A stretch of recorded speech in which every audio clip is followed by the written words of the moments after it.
Policy and Prejudice. My name is Chris Stevenson.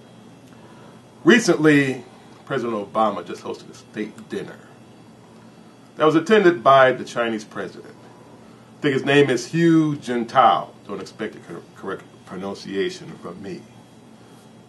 But of course, we all know about the great disparity in economic trade between the United States and China. U.S. and China have a very complicated relationship. This relationship is more than just relating to matters of the Sino-American nature. It goes back to all the way to European-Chinese relationships way back, hundreds of years ago. In particular, and nobody's really talking about this, is the Opium Wars of the 1800s. Two Opium Wars, early in the mid to late 1800s. This is where you had Britain trying to impose drugs, illegal narcotics, on China, and then trying to demonize them when China refused to accept them and declared war on them. How are you going to declare war on somebody for not accepting your addictive drugs? Sounds like drug dealers to me. But yet and still, that's how Europeans started colonialism.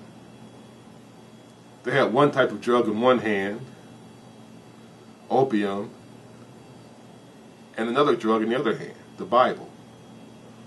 Bible rewritten their way. And as a result, they took over the world pretty much. So here it is, we come up to today, where since the post-socialist empires, especially pertaining to Russia, post-communist empires have gone down, but China still hangs on to socialism to some degree. China has a record of human rights abuses. Obama cannot really lambaste the president of China regarding this. All he can do is point the finger back at Obama and says, you have human rights abuses in your country. And he'd be right. The best way to do this is just have a nice dinner and get off to an equal footing. This is what Obama feels optimistic that he's done. I was in Schenectady yesterday at the same time that he landed. Of course, I didn't get a chance to see him or see the lecture I heard on the radio.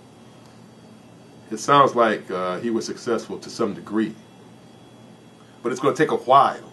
This meeting is just the first step, hopefully, in improving trade agreements between the United States and Europe.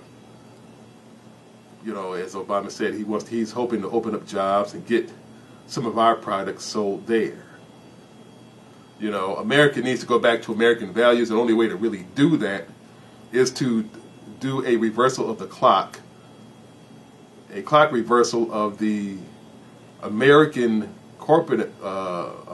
hating corporate America plots and schemes of the late 60s and early 70s and 80s, where a lot of our industries left town. We had a mass, I should say, economic industrial complex desertion in a lot of major cities. This has led to nothing more than high crime and poverty and low education. Very strategic and very purposeful, by the way. So in conclusion, it's going to take much more than just a dinner to heal the wounds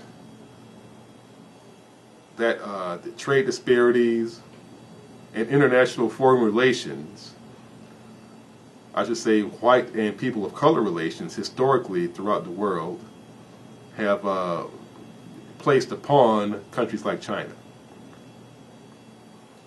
Just because we have a black president doesn't mean all of this is going to be cured in no time. We have a very effective leader. He is very good at, I should say, legislation. Very good with words. But wounds take time to heal.